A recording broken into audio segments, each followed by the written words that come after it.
तिला प्लीज तुम्ही ऍडमिट करून घ्या लवकरात लवकर. ही पोलीस केस आहे, आम्हाला तसं नाही करता येणार. हे असं काहीतरी करून किती जणांची आयुष्य तुम्ही खराब केली आहे कल्पना आहे तुम्हाला? त्यांची जगण्याची आशा खूपच कमी आहे. अजून तुला खूप जगायचं आहे, खूप. नंदिनी, नंदिनी, जानकी, फक्त तुला भेटण्यासाठी मी परत आलोय. तुला भेटण्यासाठी, आपल्या बाळाला भेटण्यासाठी. अजून भेटलोच नाही मी त्याला.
आई ग, अगं बास ग बाळा, बास बास.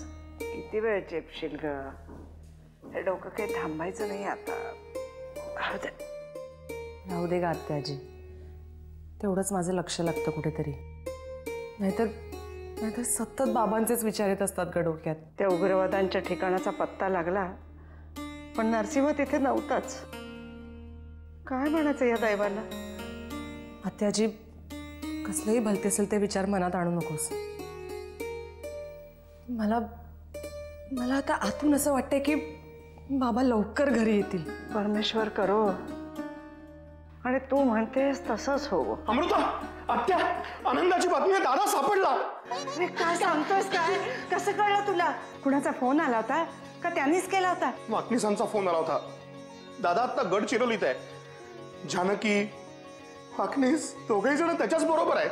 परमेश्वरा, पावलास रे पावलास. माझ्या लेकराच्या नावाने दानधर्म करीन आता मी. भावन, फोन करूया रे त्याला. दे ना मला फोन लावून. हो हो, घे, बोल बोल. काका, तुला माहितीये मी आत्ताच आत्याजीला सांगत होते की मला आतून असं वाटतं की बाबा लवकर घरी येणार आहेत. लागला फोन? हो हो.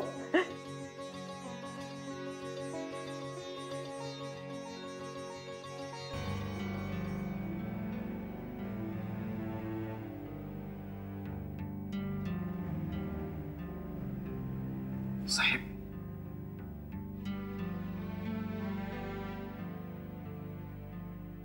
वाकणेस, खूप बरं वाटलं इतक्या दिवसांनी हे हाक ऐकून. साहेब, खूप अभिनंदन. तुम्हाला परत भेटून खूप आनंद झाला.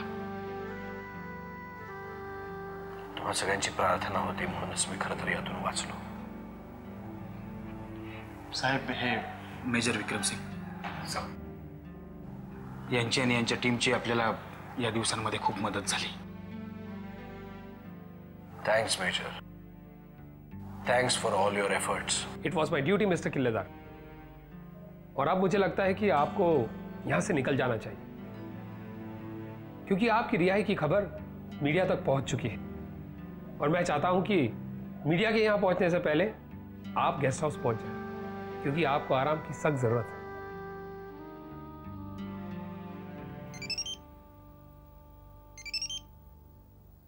घरातून फोन आहे.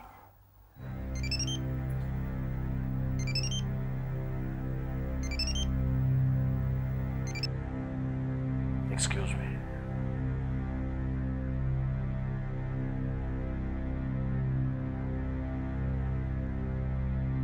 हॅलो. नरसिंहा, कसा आहेस रे बाळा? आतेबाई, तिथे तू परमेश्वराला वेठीला धरला असशील. कोणाची हिम्मत होती मला काही करण्याची? कसे आहात तुम्ही सगळे? अरे तुझ्या वाटेकडे डोळे लावून बसलो. अरे तुला डोळे भरून पाहिल्याशिवाय देव पाण्यातनं बाहेर काढणारच नाहीये मी. अमृता कशी आहे? काळजी घेते ना स्वतःची? अरे इथे माझ्या शेजारीच उभी आहे. केव्हाची उतावेळ झाली बघ तुझ्याशी बोलायला. थांब, बोल बोल तिच्याशी. हॅलो बाबा, कसे आहात तुम्ही? बरं आहे बाळा मी. तू कशी आहेस? मी ठीक आहे. तुम्ही लवकर घरी या बाबा, आम्ही सगळे खूप वाट बघतोय तुमची. येतोच आहे मी तुम्हा सगळ्यांना भेटायला, पण आता फोन ठेवतो. अजून बरीच कामं बाकी आहेत, बऱ्याच फॉर्मॅलिटीज बाकी आहेत. ठीक आहे, लवकर या. ठेव फोन. बाय.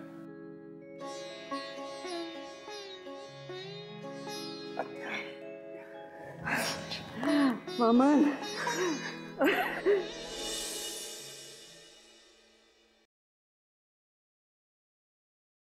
सुमित्रा, तुला चिऊ बरोबर खेळताना पाहिलं. चेहरा छान खुलला होता, समाधानी दिसत होतीस. बरोबर आहे, समाधान वाटणारच. आपल्या मुलीला या जगात आपली माणसं आहेत. ती या जगात एकटी नाहीये, ही भावना मनाला समाधान देतेच. आणि मग आपलं मूल खेळलं हसलं की आपलाही चेहरा खुलतो, हो ना? तुम्ही असं का बोलताय आज? अगं, मी जे काही बोलतेय ते तुझ्या एकटीच्या बाबतीत लागू नाही होत. जगातल्या सगळ्या आयांच्या बाबतीत हेच लागू होतं. अहिल्याताई, मला खरंच नाही कळते तुम्हाला नक्की काय म्हणायचंय. नाही कळणार, कारण तू तुझ्या डोळ्यांवर झापड लावून घेतलीस. तुला फक्त तुझ्यापुरता जग दिसतंय. आजूबाजूला काय चाललंय, कोणाचे किती हाल होत आहेत, हे तुला दिसणारच नाही. अहिल्याताई, जरा स्पष्टपणे बोलाल का तुम्हाला काय बोलायचंय? तुला खरंच कळत नाहीये मी काय बोलते ते, का न कळायलाचा आव आणतेस? चिऊ शपथ, मला खरंच काही कळत नाहीये. मी सुगंधाबद्दल बोलते. तू तुझ्याबद्दल विचार केलास, तुझ्या पोरीबद्दल विचार केलास, आणि घरचेही फक्त तुम्हा दोघींचाच विचार करतायत. सुगंधाचं काय? तिच्याबद्दल कोणीच विचार करत नाहीये. सहानुभूती दाखवणं तर दूरच राहिलं, उलट तिला सगळे हिडीस पिडीस करताय. अहिल्याताई, सुगंधाची आणि माझी गोष्ट वेगळी होती. काय वेगळी आहे? सांग ना, काय वेगळी आहे? परशू भाऊजी जे तुझ्या बाबतीत वागले ते तिच्या बाबतीतही वागले, पण त्यावेळी घरच्यांनी तुला साथ दिली, तुझ्या पाठीशी उभे राहिले. कारण निवडणुका जवळ आल्या होत्या आणि कातडी वाचवण्यासाठी त्यांनी परशू भाऊजींना भोवल्यावर चढवलं. त्यामुळे तुला घर मिळालं, तुझ्या मुलीला वडिलांचं नाव मिळालं. हे सगळं मिळावं म्हणून सुगंधाने परशू भाऊजींशी लग्न केलं तर ती लगेच नालायक ठरली. सुमित्रा, जरा विचार कर. जर का त्यावेळी घरच्यांनी तुला साथ दिली नसती, तुझ्या पाठीशी उभे राहिले नसते, तुला वाऱ्यावर सोडलं असतं, तर काय केलं असतंस? जीव देण्याशिवाय तुझ्याकडे दुसरा कुठला पर्याय उरला असता का? मग काय म्हणायचंय तुम्हाला? मी काय करावं अशी तुमची इच्छा आहे? नाही ग, मी काही तुझ्यावर माझ्या इच्छा लादत नाहीये. मी तुला तीच गोष्ट सांगितली ज्या गोष्टीकडे तुझ्या सकट घरातले सगळे डोळे झाक करतायत. त्यामुळे आता मी नाही सांगणार. जे काही करायचंय ना ते तू ठरव.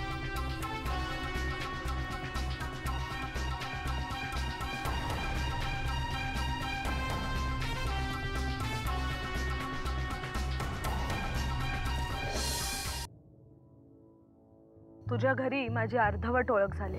माझं संपूर्ण नाव नंदिनी शिवप्पा आत्रम आहे. म्हणजे तू शिवप्पा आत्रमची मुलगी. ही लढाई आम्ही आमच्यासाठी लढतोय आणि लढाईत आमचा प्राण गेला ना तरी आम्हाला त्याची पर्वा नाही. तुम्ही मनात आणलं तर आमचे प्रश्न तुम्ही असे सोडवू शकता, पण नाही, आमच्या प्रश्नांचं घोंगडं तुम्ही अजून असंच भिजत ठेवलंय. त्यासाठी हिंसा हेच उत्तर आहे? बंदूक माझ्याऐवजी तुझ्या हातात असती तर हा प्रश्न विचारला असता का? मग आठवले असतं का तुला गांधीजी? आणि तुला पकडल्यावर तुला चर्चा करायची सुचली का रे? एरवी आमचे प्रश्न सोडवण्याऐवजी आम्हाला संपवण्याकडेच भर जास्त असतो तुमचा.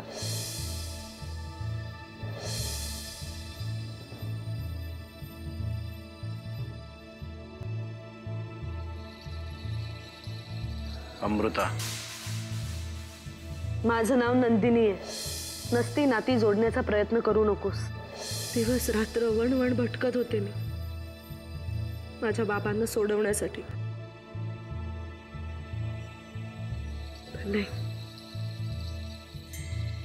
माझं ते सगळं भटकणं फक्त निरर्थक ठरलं.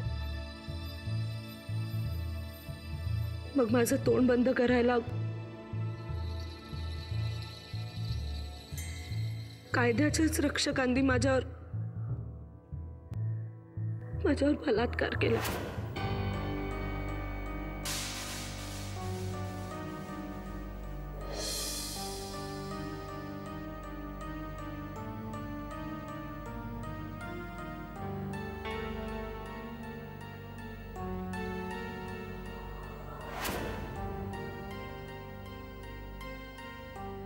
कालीने तुम्हाला मारण्याचा प्लॅन केलाय आणि त्याच्या या प्लॅनच्या आधी मला तुम्हाला इथनं बाहेर काढायचंय.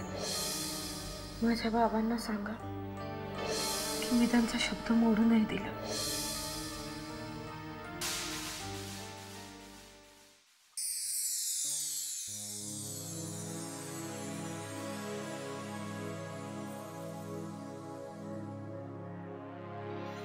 चहा.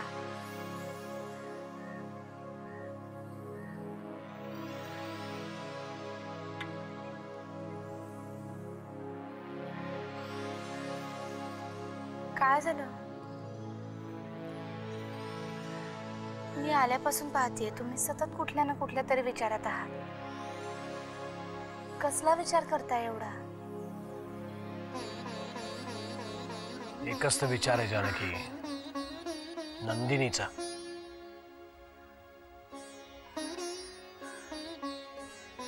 जे झालं ते झालं. तुम्ही नका एवढा त्रास करून घेऊ.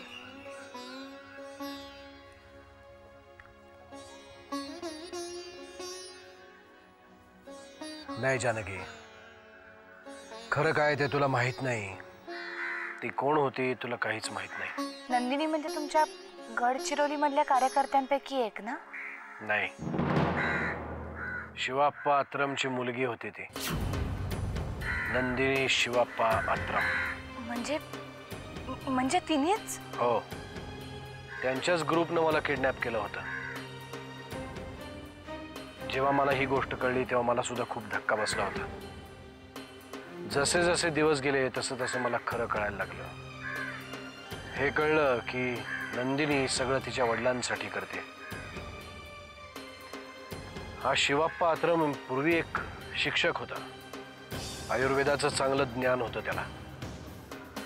एकदा पोलिसांनी चुकून त्याला उग्रवादी म्हणून पकडलं आणि त्याचं आयुष्य पार बदलून गेलं.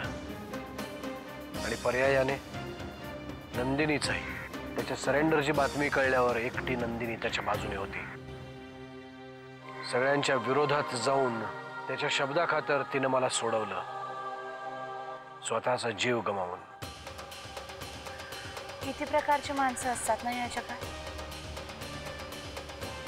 त्या शिवाप्पांना मी जेव्हा पहिल्यांदा भेटायला गेले होते ना, तेव्हा मला पण खूप भीती वाटत होती.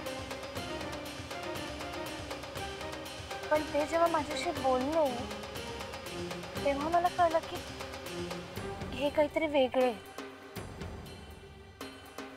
आणि आज मला कळतंय की ते माझ्याशी तसं का बोलले. कसे काय मी तिचे ऋण फेडू मला खरंच कळत नाहीये जानकी.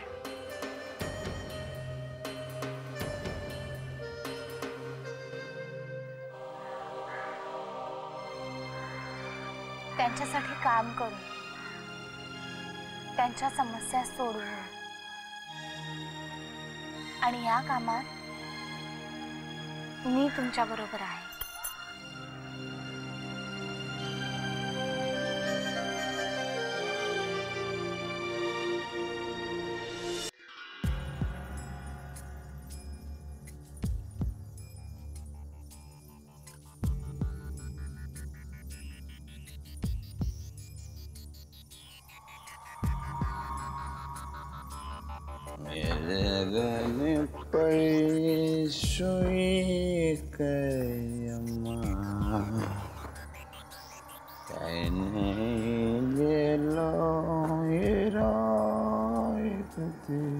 कुठं मजा मारत होता? मजा मारत बिरत. नवरा आहे बायकोसारखं वागायचं. नवरा संध्याकाळी घरी आला की स्वागत करायचं. त्याचं कसं स्वागत करायचं, हसून स्वागत करायचे. शिकवलं नाही वाटत तुझे पजाजीरावांनी? शिकवलं नाही?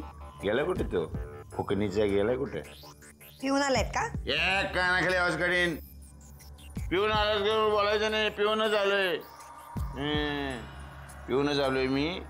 बोलायचं नाही. मला असे थोवाड फोडून टाकीन परत विचारलंस तर. असं मी जी बातमी सांगणार आहे ना तुम्हाला, ती ऐकल्यावर तुम्हाला कळेल की नशिबाने तुमचं थोबाड कसं फोडलंय ते. काय झालं? काय स्पष्ट बोल. सांगते ना, ऐका. नरसिंह किल्लेदारांची सुटका झालीये त्या उग्रवाद्यांच्या तावडीतनं.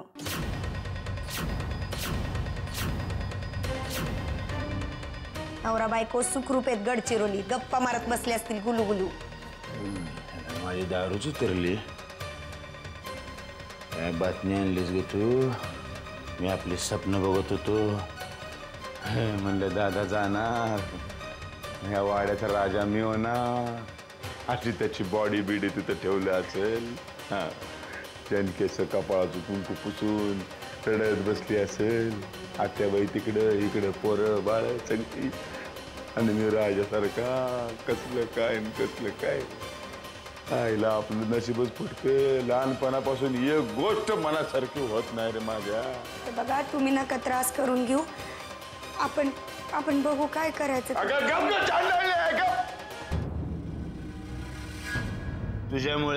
तुझ्यामुळे झालंय सगळं हरामखोर. तुझ्या बरोबर लग्न झालं नव्हतं ना, सगळं व्यवस्थित चाललं होतं. लग्न झालं आणि सुरू झालं पांढऱ्या पायाची तू. चालायला ओरडू नका माझ्यावर डाफरण्यापेक्षा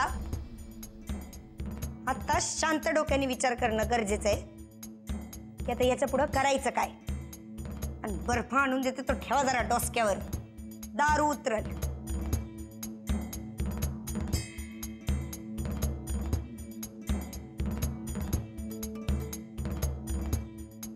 दादा आता घरी येणार. मला तर चित्र दिसायला लागले. मी असा फासावर लटकलोय.